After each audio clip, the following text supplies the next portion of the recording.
আসসালামু আলাইকুম। Welcome to weekly webinar. আমাদের আজকের webinar subject volume price analysis. Disclaimer, এটা সম্পূর্ণ শিক্ষামূলক ওয়েবিনার, অর্থাৎ এইখানে আমরা কোনো আর্থিক পরামর্শ দেই না। ভলিউম প্রাইস অ্যানালাইসিস এটা মূলত এটাকে সংক্ষিপ্তভাবে ভিপিএ বলে। তো ট্রেডিং এ এটা নতুন কিছু না। 100 বছরেরও বেশি সময় আগে চার্লস ডাউ এবং রিচার্ড উইকফ যেভাবে বাজার দেখতেন, আজও বাজারের মূল চরিত্র একই রয়েছে। আমি মূলত এখানে একটা পিকচার তৈরি করে নিয়েছি ভিজুয়ালাইজ করার জন্য।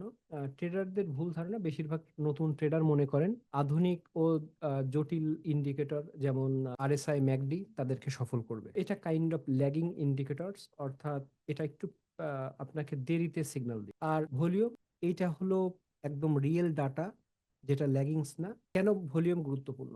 একটি নির্দিষ্ট সময়ে বাজারে মোট কতগুলো শেয়ার হাত বদল হয়েছে তার সংখ্যাই ভলিউম, অর্থাৎ কতটা লেনদেন হয়েছে। ভলিউম হলো বাজারের ফুয়েল বা জ্বালানি। প্রাইস অ্যাকশন আমাদের দেখায় বাজারে কি ঘটছে, আর ভলিউম আমাদের দেখায় সেই ঘটনার পেছনে কতটা শক্তি আছে। অর্থাৎ এখানে একটা পাহাড়ি রাস্তায় যদি গাড়ি উপরের দিকে যায়, এটা জ্বালানি লাগে। এই জ্বালানি যদি শেষের দিকে থাকে বা ফুরিয়ে যায়, তাহলে কিন্তু গাড়িটা আর উপরের দিকে যেতে পারবে না। সেম, মার্কেট যদি আপ ট্রেন্ডে মুভ করে, এটার কিন্তু জ্বালানি লাগে। এই জ্বালানিটাই হলো ভলিউম। এইখানে প্রচুর বাইং প্রেসার লাগে। এই বাইং প্রেসারটা যদি না থাকে, তাহলে কিন্তু প্রাইসটা আপসাইডে কন্টিনিউ করতে পারে না। সঠিক ভলিউম চেনা, ট্রেডিং মার্কেটের উপর ভিত্তি করে ভলিউম দুই রকম হতে পারে।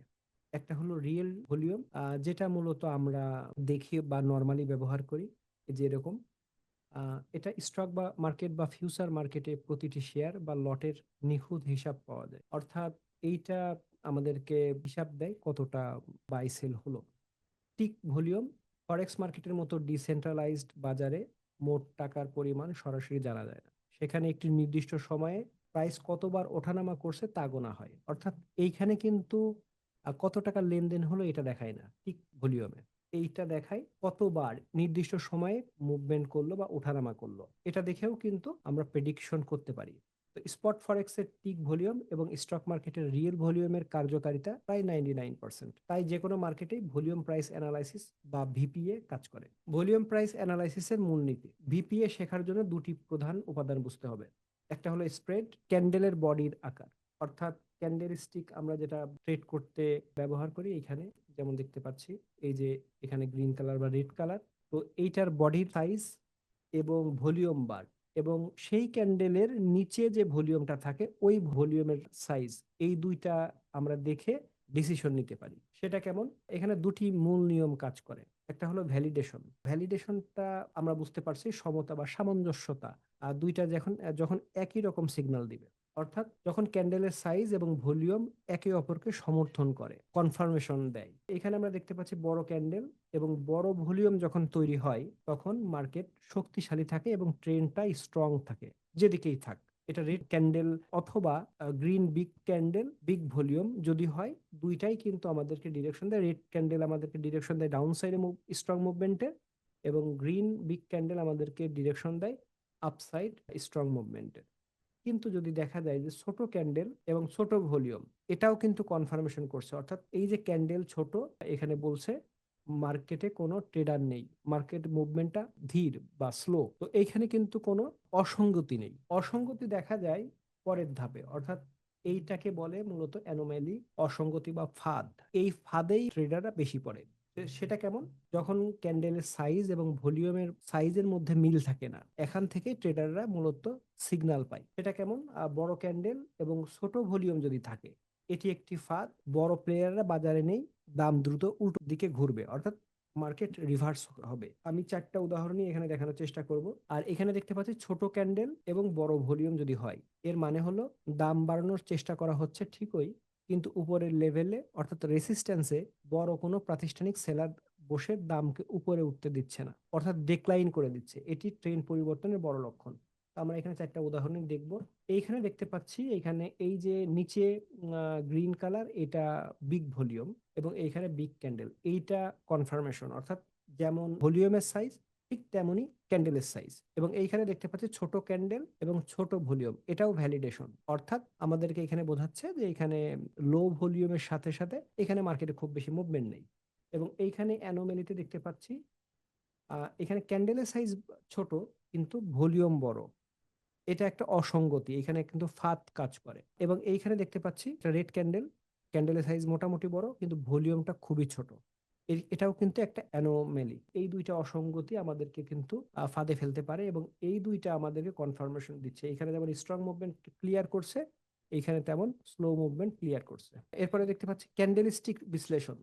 শুটিং স্টার বা পিন বার এখানে দেখতে পাচ্ছি প্লাস হাই ভলিউম, অর্থাৎ রেসিস্ট্যান্সে ক্যান্ডেলের উপরে লম্বা শ্যাডো এবং নিচে হাই ভলিউম থাকার মানে হলো মার্কেট মেকাররা দাম উপরে তোলার পর সেখানে প্রচুর সেলিং প্রেসার এসেছে, এটি একটি স্ট্রং বিয়ারিশ রিভার্সাল। অর্থাৎ মার্কেটের রেসিস্ট্যান্সে যদি আমরা শুটিং স্টার বা পিন বার ক্যান্ডেল দেখতে পাই, অর্থাৎ যেই ক্যান্ডেলের উপরের দিকে লম্বা উইক আছে এবং বডিটা ছোট, তাহলে আমরা এখানে বুঝে নেব যে মার্কেটের আপ ট্রেন্ডের পরেই তো রেজিস্ট্যান্স এটা ফর্ম করলো, এইখান থেকে ডাউন সাইডে রিভার্স করতে পারে।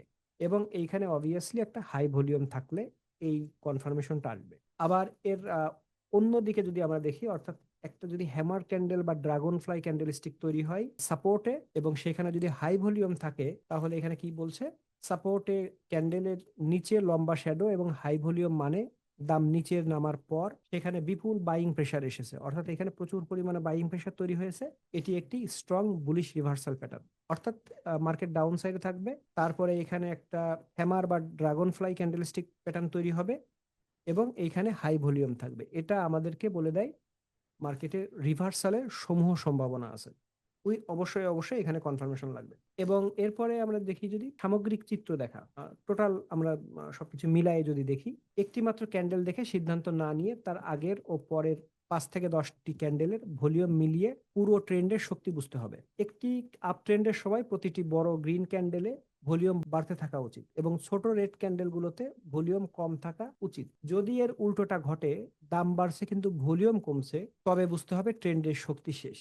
অর্থাৎ আমরা এখানে দেখতে পাচ্ছি এটা এএমডি স্টক।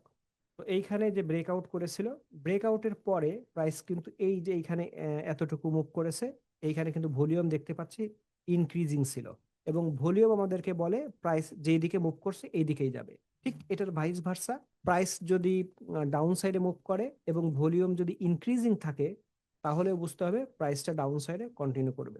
সাপোর্ট এবং রেজিস্ট্যান্সে ভলিউম কেমন কাজ করে? সাপোর্ট এবং রেজিস্ট্যান্স হলো সেই জায়গা যেখানে বায়ার এবং সেলারদের যুদ্ধ হয়, আমরা এটা জানি সবাই। ফেক ব্রেকআউট, প্রাইস যখন কোনো রেজিস্ট্যান্স লেভেল ভেঙে উপরে চলে যায় কিন্তু নিচের ভলিউম কম বা গড়পড়তা থাকে, তখন বুঝবেন এটি ফাঁদ, প্রাইস আবার রেজিস্ট্যান্সের নিচে চলে আসবে। এইখানে আমরা যদি দেখি, এটা একটা রেজিস্ট্যান্স, এইখানে প্রাইসটা এই যে গ্রিন ক্যান্ডেলের মাধ্যমে এটা ব্রেকআউট করছে, বাট ভলিউমটা এখানে দেখতে পাচ্ছি ছোট। তো তার মানে হলো এইটা আমাদেরকে নির্দেশ দিবে যে প্রাইসটা এটা সাস্টেইন নাও করতে পারে, প্রাইসটা আবার পুনরায় লাইন নিচে চলে আসতে পারে। তো তারপরে আমরা কিন্তু দেখতে পাচ্ছি এই লাইনের নিচে পরের ক্যান্ডেলটাই কিন্তু নিচে চলে আসছে। এটা কিন্তু একটা পারফেক্ট ব্রেকআউট না, এটা একটা ফেক ব্রেকআউট। এরপরেরটা যদি দেখি, আসল ব্রেকআউট কাকে বলে?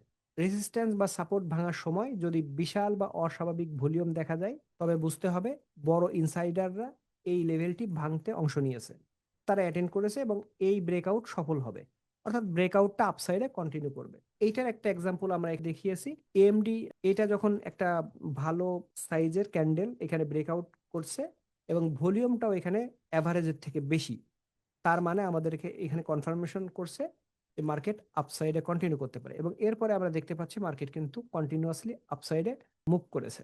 Dynamic Trends and train line, অর্থাৎ ট্রেন লাইনে ভলিউম কেমন কাজ করে বা কেমন আচরণ করে। বাজার কখনো সোজা লাইনে চলে না, এটি সিঁড়ির মতো হায়ার হাই অথবা হায়ার লো তৈরি করে, অর্থাৎ জিগজ্যাগ ওয়েতে মার্কেট আপসাইডে বা ডাউন সাইডে মুভ করে। ট্রেন লাইনে দাম যখনই টাচ করে তখনকার ভলিউম দেখতে হবে, ট্রেন লাইনের কাছাকাছি এসে যদি ভলিউম কমে যায়, তার মানে ট্রেন লাইনটি সুরক্ষিত আছে এবং সেখান থেকে বাউন্স করবে, অর্থাৎ ট্রেন লাইনটা ব্রেক করে মার্কেট ডাউন সাইডে যাবে না, যাওয়ার সম্ভাবনা কম। তো আমরা এখানে দেখতে পাচ্ছি প্রথমে এইখান থেকে একটা লো, এরপরে মার্কেট বাউন্স করে আবার এখানে ট্রেন লাইনে এসেছে এবং এরপর আবার বাউন্স করেছে। বাউন্স করার পর আমরা এখানে দেখতে পাচ্ছি পুনরায় এই ট্রেন লাইনে এসেছে, এটা একটা ট্রেন লাইন সাপোর্ট। তো এইখানে যখন আসে আমরা দেখতে পাচ্ছি প্রাইস এখান থেকে ডাউন সাইডে যখন আসে এসে এই সাপোর্টে টাচ করে, এই জায়গাটাতে ভলিউম কিন্তু অনেক কম ছিল। তার মানে আমাদেরকে এখানে বোঝাচ্ছে যে এইটা ট্রেন লাইনটা ব্রেক করে ডাউন সাইডে যাওয়ার সম্ভাবনা কম, কারণ এইখানে সেলিং প্রেশারটা খুব একটা বেশি নেই এবং এটা আস্তে আস্তে কমে যাচ্ছে। তারপরে আমরা দেখতে পাচ্ছি এখানে আস্তে আস্তে ভলিউমটা বাড়তে শুরু করেছে এবং প্রাইসটা কিন্তু আস্তে আস্তে আপসাইডে কন্টিনিউ করেছে, এবং এই যে ইনক্রিজিং ভলিউম, এটা কিন্তু ইনক্রিজিং প্রাইসের একটা ভ্যালিডেশন বা কনফার্মেশন। ভলিউম অ্যাট প্রাইস বা ভলিউম প্রোফাইল।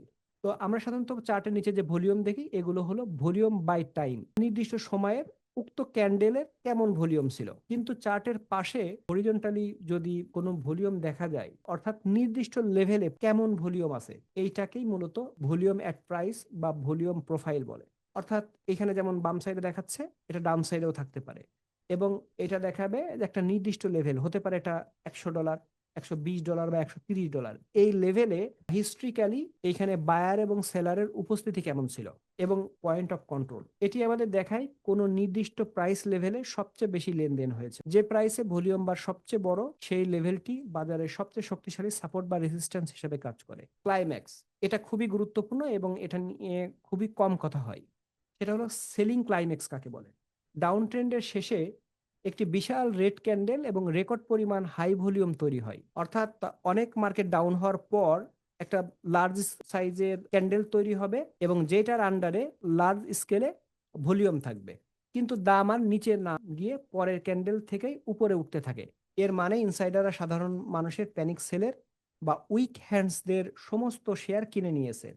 এরপরে যদি দেখি বাইং ক্লাইম্যাক্স, আপট্রেন্ডের শেষে বিশাল একটা রেড ক্যান্ডেল হবে, অর্থাৎ সেলিং ক্লাইম্যাক্সের ঠিক ভাইস ভার্সা, আপসাইডে মুভ করবে এবং লাস্টে একটা বিগ এরকম গ্রিন ক্যান্ডেল তৈরি করবে এবং এইখানে একটা বিগ ভলিউম থাকবে, এরকম যদি দেখা যায়। বাট প্রাইসটা যদি আপসাইডে কন্টিনিউ না করে, সেই ক্ষেত্রে এটাকে আমরা বাইং ক্লাইম্যাক্স হিসাবে গণ্য করব। ইনস্টিটিউশন যেমন এইখানে অ্যাকুমুলেশন বা সেলিং ক্লাইম্যাক্সে বাই করেছিল, এইটা কিন্তু তারা ফ্লাই করে এই জায়গাতে লাস্ট সেলটা করতে থাকবে। কারণ আমরা জানি যে ইনস্টিটিউশন যে পরিমাণে সেল করে, এটা কিন্তু এক বেটে সেল করতে পারে না, এরা ধীরে ধীরে সেল করতে থাকে এবং লাস্ট সেলটা এইখানে বাইং ক্লাইম্যাক্সে করে দেয়।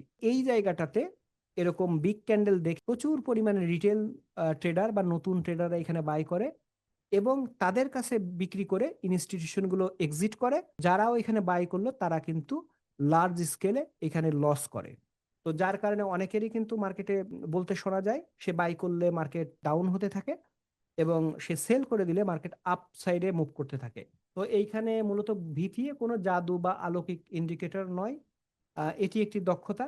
চার্ট এবং ভলিউমের পেছনের মানুষের মনস্তত্ত্ব এবং ইনসাইডারদের চালাকি বোঝার জন্য প্রচুর প্র্যাকটিস বা ব্যাক টেস্টিং প্রয়োজন। এইখানে বিশেষ করে ব্যাক টেস্ট প্রচুর পরিমাণে করতে হবে, অর্থাৎ আমরা এখানে যে সূত্রগুলো দেখলাম এইগুলা কিন্তু কখনোই কাজ করবে না উইদাউট ব্যাক টেস্ট। আপনি এইগুলা চার্টে যে যে চেক করবেন রিয়েলি এটা কাজ করে কিনা। যদি এটা চেক করতে যে কোনো কোশ্চেন থাকে, আমাকে আপনারা সরাসরি টেক্সট করতে পারেন। আমি আমার জায়গা থেকে সর্বোচ্চ চেষ্টা করব হেল্প করার।